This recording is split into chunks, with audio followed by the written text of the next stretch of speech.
Well, the Bahamas Department of Corrections staging a third town hall meeting toward the framing of the conditional release of offenders bill last evening at the Anatole Rogers High School. Minister of National Security, the Honorable Wayne Monroe, proposed parole bill panelists, senior members of the Royal Bahamas Defense Force, officials from the Bahamas Department of Corrections, along with members of the public participating in those discussions.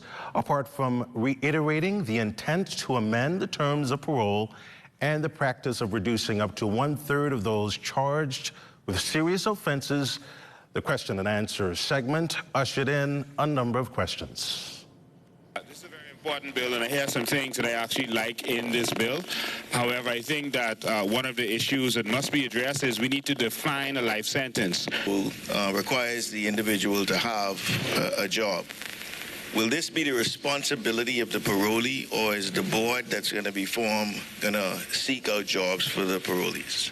Prison has a very heavy load of psychiatric patients, and I feel that where the other individuals would need a job, I feel the psychiatric person would need a family member. They can't contribute to society, all of them. Some can, but most of them no.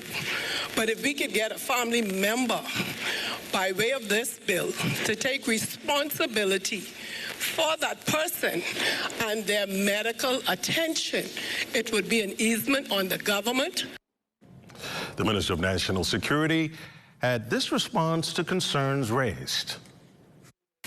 In order to go on day parole now, the equivalent of it, there will be businesses who contact the correctional facility and say they're willing to take inmates on day parole. Going forward, you heard the Deputy Commissioner talk about parole. And this is what we get from the Canadians who we have a memorandum of understanding with. There are certain industries that are set up within corrections. So right now, the correctional facility makes all of the license plates. For short sentences, there is no sentence plan. Yeah. And so there is no application of prison correctional officers to address people on short sentences. Yes. They will be managed in the community. You now intend to use suspended sentences where you don't just go to jail for 5 years in the beginning.